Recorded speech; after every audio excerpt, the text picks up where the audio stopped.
News 8 at 5:30 starts now. We came up with the idea of using QR codes glued to the thorax, to the backs of the bees, to study foraging behavior at a large scale using cameras and computers.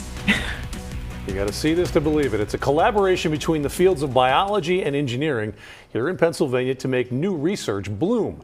Penn State is looking to revolutionize the way we think about our Commonwealth's bee population using something that we humans scan with our phones all the time.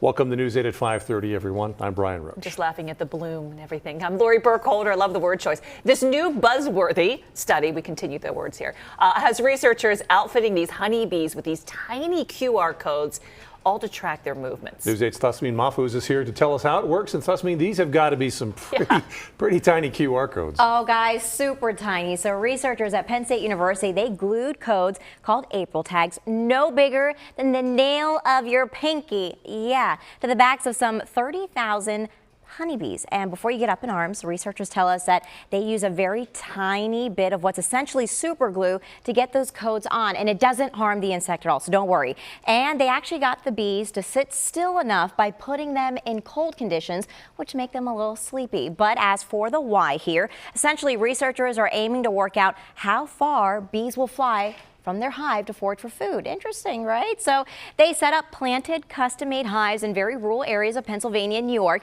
with cameras and software networks attached to them. The codes are on the bees' backs. They're outfitted with the digital scanning system that registers them as they go in and out of those hives.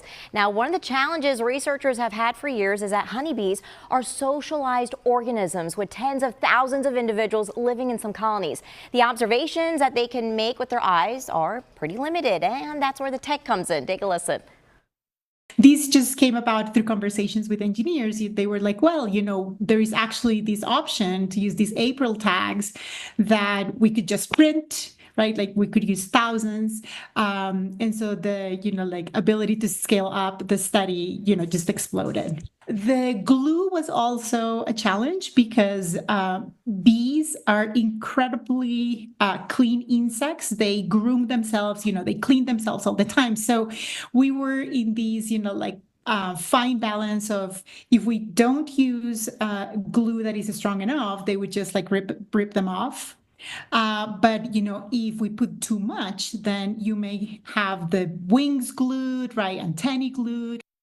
I mean, I can't get my 1-year-old to stay still. I can't believe they got, 30,000 honeybees to sit still. Yeah, we're fascinated by the fact they actually got these things glued to the bees, but they learning anything from these codes, these findings? Yeah, they're learning a lot. So far, they discovered that while most of these bees' journeys outside the hive last only a few minutes, a minority of bees, they can spend up to 2 hours outside the hive foraging for food. Now, aside from foraging, bees who go on for longer journeys, they may simply be exploring, while others may never even return to the colony. So bees are commonly believed to live for around 28 days or so. However, the data also suggests that bees have longer lives than we all previously thought, as bees were recorded foraging for 6 weeks. Now, the ultimate aim here is to use this data to strengthen organic beekeeping standards right here in the United States. Honeybees have become critical to agricultural systems, especially in areas where we have, large-scale agriculture. We're hoping that these tools will be, widely used by other scientists, by beekeepers who want to learn more about their bees, and even just enthusiasts who are, curious about honeybees. Yeah, so if you're wondering if this was a huge, pricey project, not really. All the equipment used for the study is commercially available, and it actually costs less than $1,500 in total per colony. So something like this hasn't been done before, and it is really fascinating to figure out more about organic beekeeping, keeping those hives free of pesticides. So it's all good. We appreciate the work of the bees. Yeah.